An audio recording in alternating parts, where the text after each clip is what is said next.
rekrutmen calon PNS dan pegawai di lingkungan pemerintah dan perjanjian kerja atau PPK Kabupaten Nusa Tenggara tahun 2021.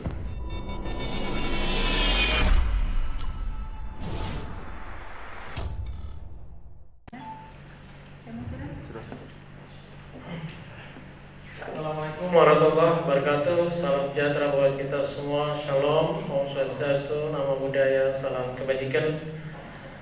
Yang saya hormati saudara sekretaris daerah beserta para asisten, staf ahli dan penasihat SDM dan staf yang saya hormati, rekan-rekan media cetak elektronik yang berbahagia.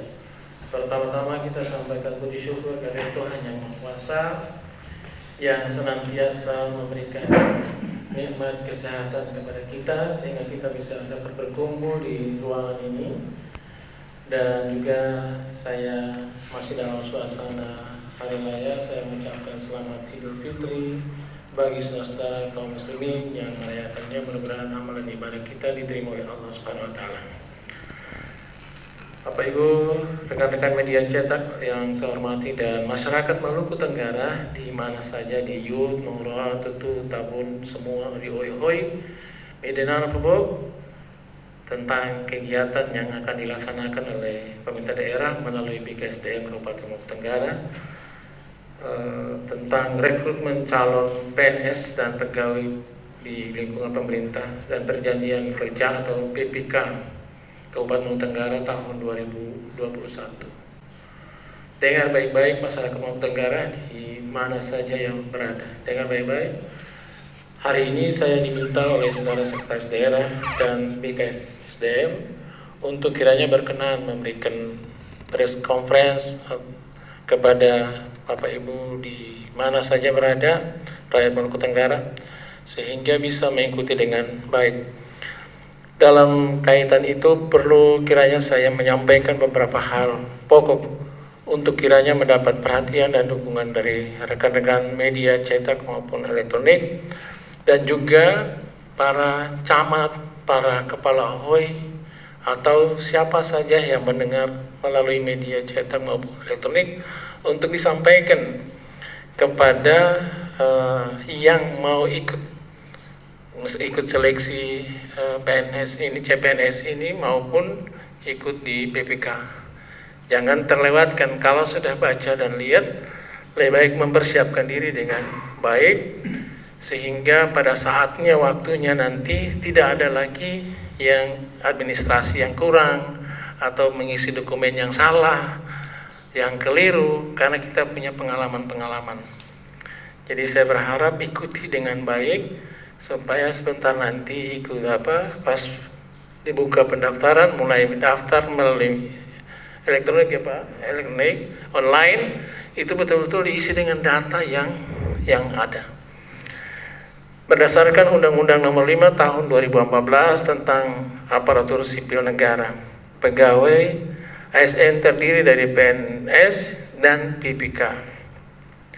PNS adalah pegawai negeri sipil, sedangkan PPK adalah pegawai pemerintah dengan perjanjian kerja.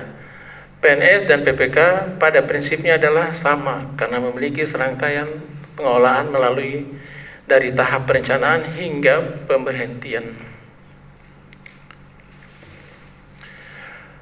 Perbedaan PNS diangkat secara tetap, sedangkan PPK diangkat berdasarkan perjanjian kerja.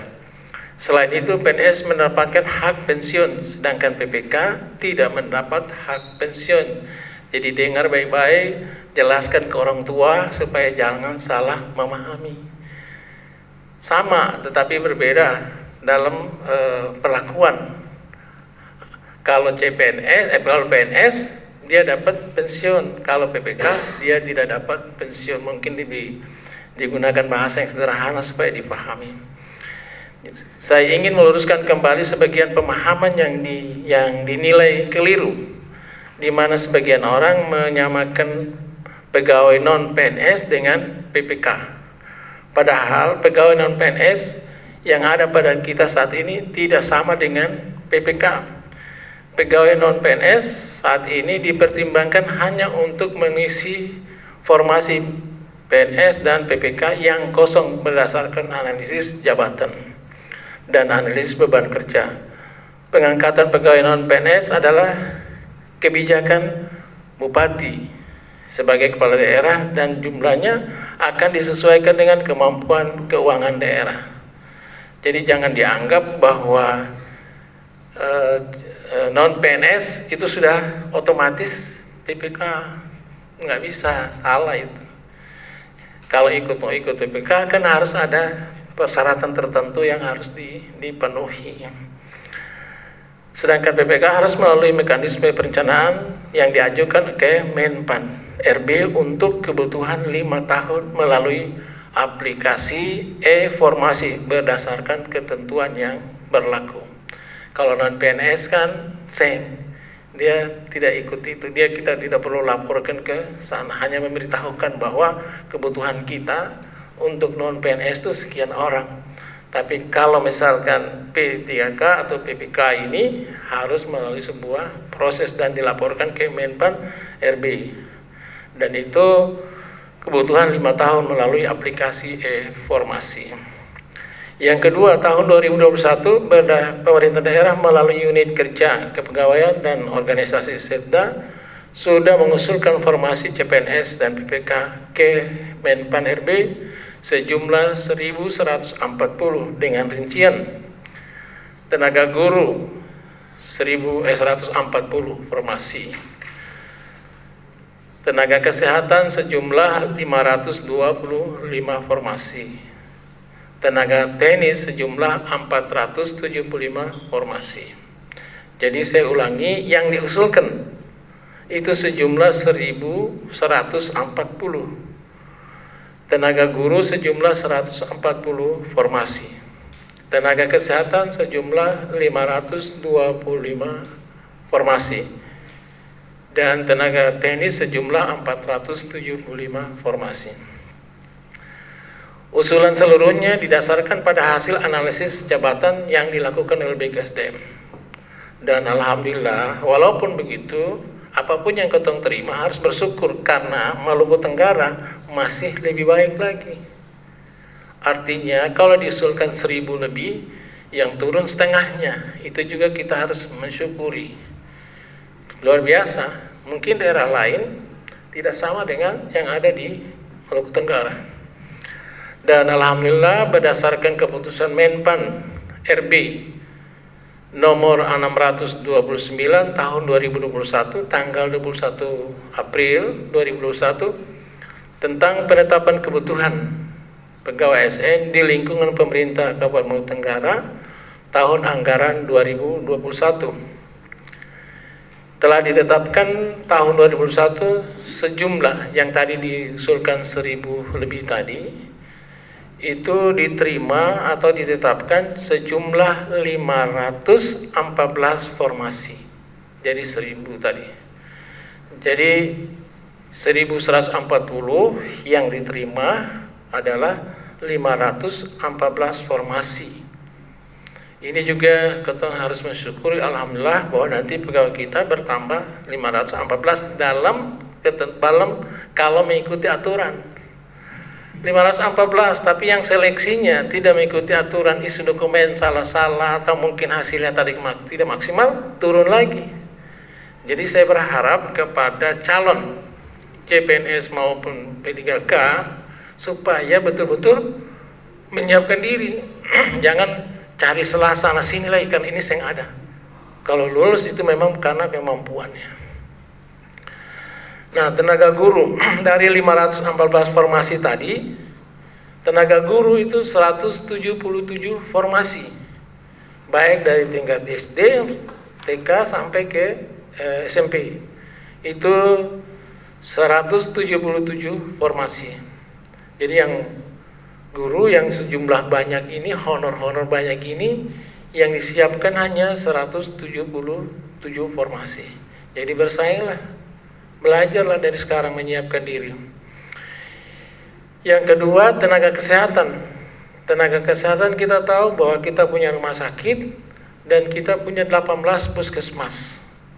Dan jumlah honor sekarang cukup besar. Jumlah tenaga non ASN cukup besar dan anggaran kita juga cukup terbatas. Jadi berusahalah semaksimal mungkin untuk bisa lolos dengan jumlahnya 312 formasi. Itu untuk tenaga kesehatan. Jadi saya ulangi, tenaga kesehatan itu berjumlah 312 formasi. Dan tenaga teknis yang tadinya diusulkan itu jumlahnya cukup besar.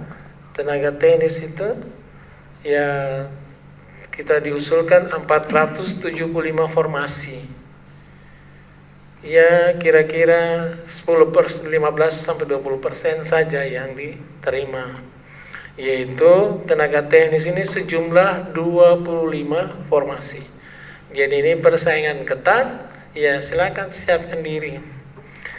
Jumlah alokasi formasi tahun ini adalah jumlah yang terbesar dari tahun-tahun sebelumnya.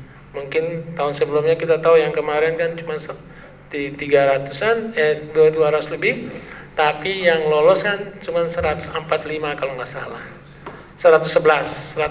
Jadi kerugian karena ketong saya lulusannya mungkin saya mampu atau bagaimana, sistemnya yang keliru atau mungkin kita yang keliru dalam mengisi data dan lain. Untuk itu jumlah alokasi formasi tahun ini jumlah terbesar dan dari tahun-tahun sebelumnya. Tentu ini merupakan momentum yang sangat penting untuk meningkatkan pelayanan publik dan tugas-tugas pemerintahan, serta memberikan kesempatan dan akses yang luas kepada lulusan perguruan tinggi, terlebih khusus putra-putri FH untuk menjadi birokrat dan berperan dalam pembangunan di Maluku Tenggara yang kita cintai ini. Khususnya lokasi formasi tenaga guru sejumlah 177 sebagaimana saya sebutkan tadi, seluruhnya untuk mengisi formasi PPK, jadi P3K. Jadi guru itu seluruhnya P3K. Sedangkan formasi tenaga kesehatan dan tenaga teknis adalah formasi untuk calon PNS. Jadi sekali lagi, guru itu yang 177 itu P3K. Sedangkan calon CPNS perlu saya informasikan bahwa itu untuk tenaga teknis dan tenaga kesehatan. Dikhususkan bagi peserta seleksi yang berasal dari 3 kelompok kategori. Ini saya sampaikan dari calon-calon tuh nanti soal teknis nanti dijabarkan khusus oleh Kepala Dinas BKSDM, tapi saya menyampaikan yang sifatnya umum saja. 3 kelompok kategori, mereka yang sudah terdaftar sebagai tenaga honorer. Ini dengar baik-baik supaya jangan salah mengartikan lagi isu sana sini terlalu banyak. Katong ini lebih banyak main isu daripada apa yang harus kita hadapi. Mereka yang sudah terdaftar sebagai tenaga honorer kategori 2 dan data listing BKN, jumlahnya tidak bisa ditambah dan dikurangi karena sudah ada tercatat secara elektronik dan sampai dengan saat ini masih bekerja di Kabupaten Maluku Tenggara. Supigi di mana-mana baru ikut, datanya pasti salah. Yang kedua, mereka yang bertugas sebagai guru honorer pada sekolah negeri dan sekolah swasta dan sudah terdata pada Dapodik ya. Yang ketiga, para lulusan perguruan tinggi yang sudah memiliki sertifikat pendidikan yang dikeluarkan oleh lembaga pendidikan. Nah, seleksi tenaga guru akan dilakukan dengan memanfaatkan fasilitas UNBK yang sebelumnya sudah dimiliki oleh setiap sekolah. Yang ketiga, apa yang disampaikan di atas baik formasi atau lokasi dan formasi lainnya dimaksudkan agar putra-putri terbaik Maluku Tenggara bisa mengetahui lebih awal kebijakan ini sekaligus memberikan pesan penting supaya lebih mempersiapkan diri dari lebih awal. Kenapa hari ini saya minta BKSDM untuk disampaikan melalui media cetak elektronik supaya diikuti lalu menyiapkan diri lebih awal. Karena ini nggak ada duduk tunggu kemong siap dulu seng. Jadi sekali lagi berita ini disampaikan supaya lebih mempersiapkan diri lebih awal. Karena belajar dari pengalaman sebelumnya, banyak putra-putri asal Maluku Tenggara kalah bersaing dengan kompetitor lainnya yang berasal dari daerah luar. Perlu saya ingatkan bahwa ini adalah era kompetisi di mana kapasitas setiap peserta adalah penentu untuk utama keberhasilan dalam seleksi pegawai ASN. Semua WNI termasuk yang berasal dari luar wilayah Maluku Tenggara juga dibuka berkesempatan untuk mengikuti seleksi. Saya dan seluruh bupati, wali kota Provinsi Maluku sudah datang ketemu dengan menteri beberapa tahun 2019 meminta supaya kalau ini kesempatannya hanya kepada misalkan kita Maluku Tenggara saja, tapi ini dibuat terbuka dan semua orang punya kesempatan. Tidak ada persyaratan-persyaratan, misalkan tinggal dulu di sini selama 6 bulan atau saya ada. Itu persyaratan umum semua. Jadi bersaing. Kita juga minta kalau yang sudah diterima di sini harus semacam ada PP yang mengatur sehingga mereka bisa melaksanakan tugas dulu minimal 10 tahun baru boleh pindah. Tapi itu juga sampai sana belum terjawab, walaupun Pak Menteri pada waktu menjawab akan menjadi catatan perhatian.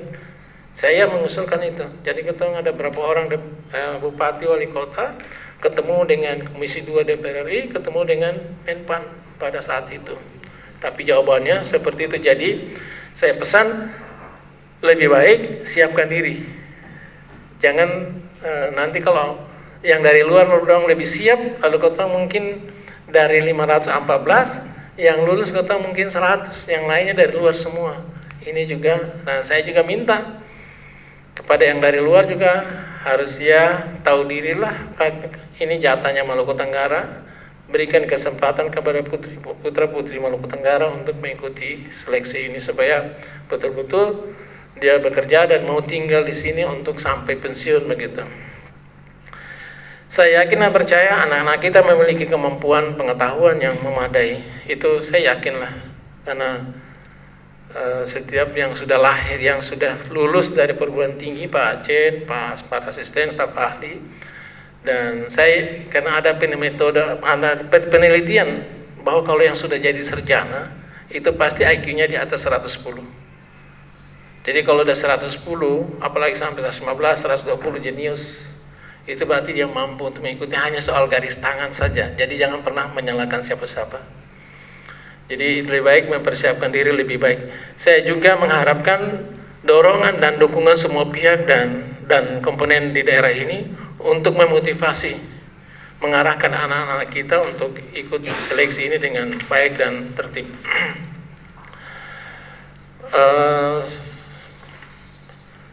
Demikian beberapa hal yang dapat saya sampaikan melalui media konferensi ini melalui media cetak maupun elektronik, dan mudah-mudahan didengar dan difahami, dimengerti. Dan saya sekali lagi pesan kepada calon baik CPNS maupun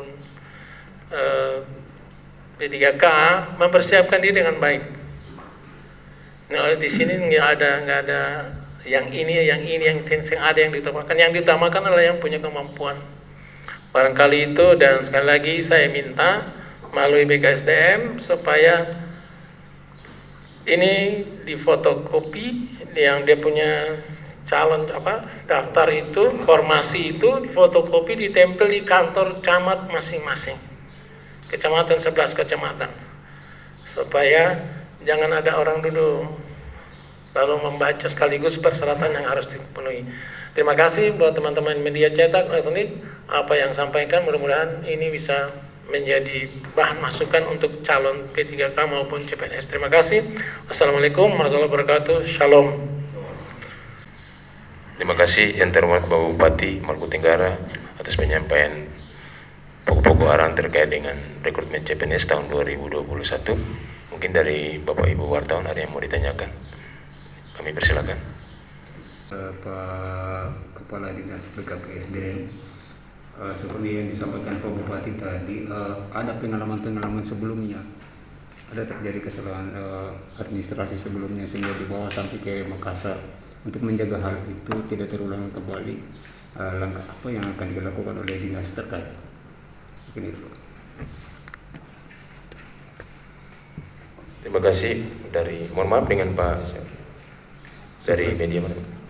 Dari Supri Antara News. Ya, dari Antara News kami jelaskan bahwa perlu kami informasikan bahwa memang pendaftaran seleksi CPNS dari sejak tahun 2011 itu semuanya menggunakan sistem online. Jadi memang BKPSDM tidak terlibat secara administratif dalam intervensi berkas.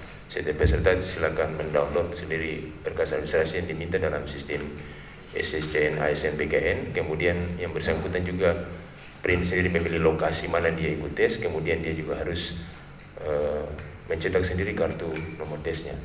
Terkait kesalahan administrasi memang ini bukan kompetensi kami hanya memeriksa dan nanti BKN Makassar yang melakukan verifikasi dan validasi terhadap kebenaran berkas administrasi. Pada prinsipnya adalah yang bersangkutan harus menyampaikan data yang benar dan valid sesuai dengan ketentuan yang berlaku. Untuk antisipasi mungkin nanti kita akan melakukan cara tahapan tertentu untuk memberikan validasi sebelum pemberkasan ke BKN Kandek untuk penetapannya. Demikian dari silakan Pak. Saya Paskalis Junior Alejan dari Ambon Express. Ini karena Pak Bupati sirkular, jadi kaitannya dengan hal-hal teknis. Mungkin persyaratan-persyaratan penting berkaitan dengan calon CPNS maupun P3K untuk tiga dari sisi tadi sempat disampaikan kategori tadi guru, kesehatan maupun teknis tadi. Terima kasih dari Pak Paskalis dari Ambon Express. Terkait persyaratan teknis CPNS ini nanti akan kita dari panitia seleksi daerah akan dibentuk.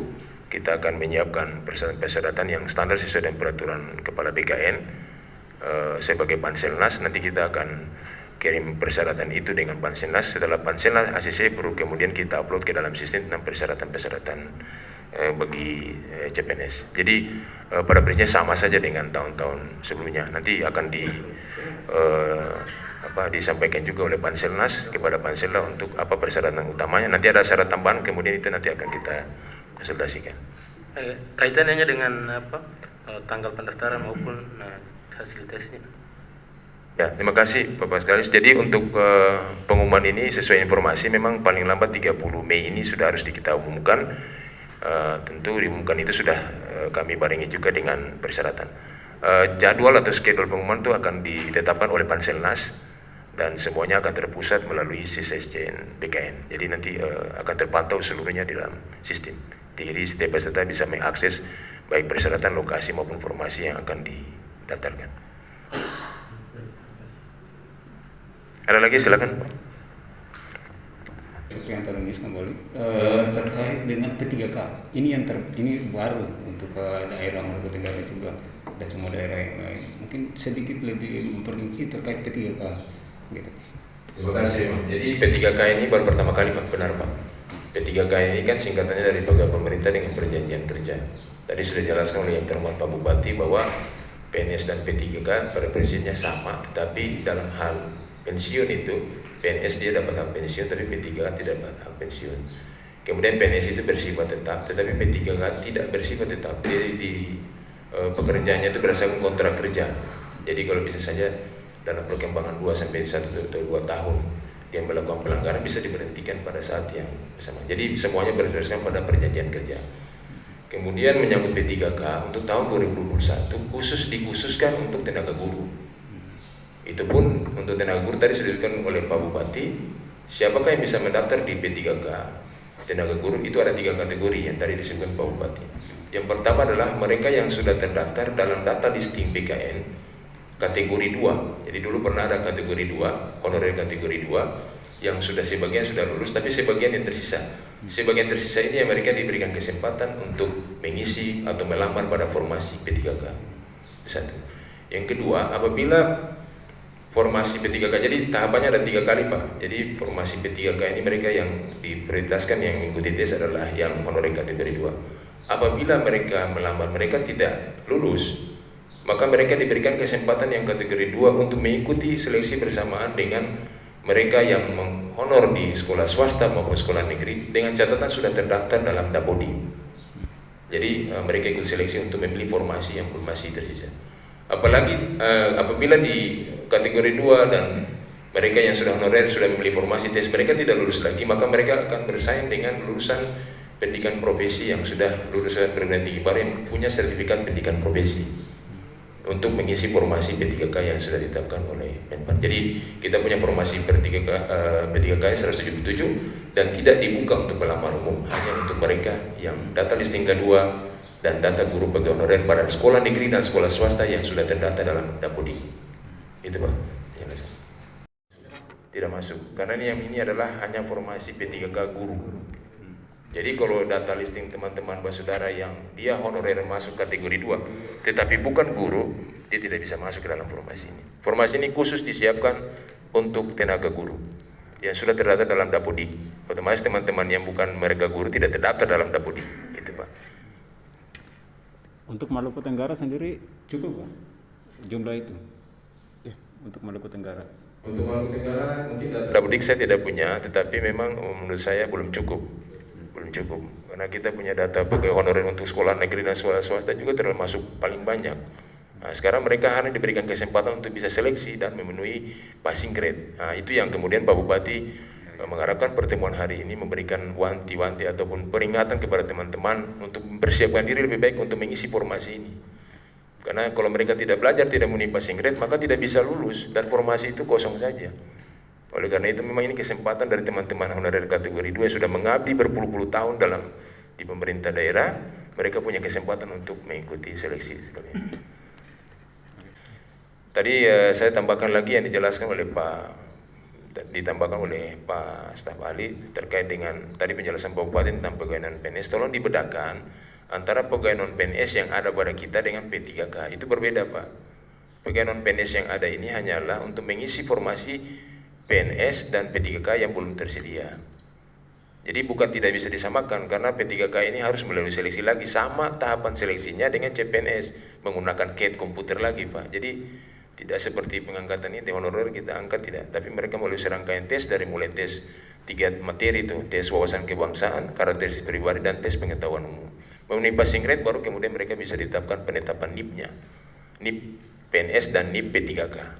Jadi sama saja PNS dengan P3K ini tidak ada beda, tetapi PNS ini dia bersifat tetap, dia dapat hak pensiun, tapi P3K dia bersifat sementara dan dia tidak dapat hak pensiun. Dia bisa dipecat juga atau diberhentikan apabila dia melanggar perjanjian kerja yang ditetapkan oleh antara pemerintah daerah dengan yang bersangkutan. Kita mau tambahkan sedikit tentang jadwal saja. Ya, untuk jadwal memang semuanya seleksi CPNS sejak tahun 2020 itu menggunakan jadwal yang ditetapkan oleh Panselnas, Panitia Seleksi Nasional yang ditetapkan oleh Menpan BKN. Nanti kita Panselda mengusulkan jadwalnya, kemudian nanti Panselnas menyesuaikan jadwal, lalu kemudian ditetapkan Maluku Tenggara jadwalnya dari tanggal berapa sampai tanggal berapa. Tapi pendaftaran itu dilakukan secara nasional dan semua orang bisa mengakses di dalam portal SSCN BKN ataupun Menpan. Dia mau milih formasi di mana saja seluruh Indonesia, entah dia mau melamar di Bula atau mau melamar di Maluku Tenggara, itu bebas dan dia memilih, dan yang penting dia memenuhi syarat-syarat administrasi. Dan seseorang itu tidak bisa memilih 2 tempat, dia hanya bisa memilih 1 formasi pada 1 instansi. Tidak bisa dia pilih di Maluku Tenggara, dia pilih lagi Kota Tual, tidak bisa. Dia hanya memilih 1 instansi. Ya, silakan Pak. Keterangan dari Kepala Badan Kepegawaian Provinsi bahwa pengumuman seleksinya itu sudah akan dimulai tanggal 30 Mei. 30 Mei sampai 13 Juni. Itu pernyataan beliau di media. Jadi mungkin ini nanti Pak Kabang, apakah yang disesuaikan dengan jadwalnya seperti apa? Ya, jadi tadi sudah saya sampaikan bahwa pengumuman ini kita sampaikan mungkin akan kita tayangkan di dalam pengumuman itu tanggal 30 Mei. Dan saya yakin kalau dari provinsi sudah menyampaikan itu tidak beda-beda jauh, untuk Maluku pasti akan seragam. Ya, cuma kita tidak bisa menyampaikan secara langsung karena memang belum ada surat resmi dari pemerintah provinsi kepada kami untuk jadwal pasti. Takutnya kita menyampaikan pada intinya adalah 30 Mei sudah harus diumumkan ke media dan seluruh masyarakat. Jadi saya tambahkan lagi, tolong diingat bahwa bukan berarti dia P3K atau CPNS lalu CPNS menggunakan CAT lalu P3K, tidak. Tapi semuanya menggunakan aplikasi CAT BKN. Tahapan sama, pengumuman sama, seleksinya juga jenisnya sama. Jadi tidak ada beda. Passing grade juga nanti ditetapkan oleh Menpan. Gitu. Jadi cuma bedanya kalau seleksi CPNS kita menggunakan fasilitas punya Mandiri, punya Pemda. Biasanya kita menggunakan lokasi SMA 2, tetapi kalau untuk P3K itu menggunakan fasilitas dari Dinas Pendidikan untuk guru itu NPK mereka sudah punya sistem. Jadi nanti online itu ujian nasional juga menggunakan itu, jadi nanti mereka akan menggunakan sistem. Gitu. Cukup. Baik, terima kasih Bapak Ibu wartawan terhadap ini. Nanti insya Allah kita akan berproses dan kita akan berkomunikasi terus terkait dengan seleksi CPNS. Bapak staf ahli dan Bapak Sten, terima kasih atas kehadiran.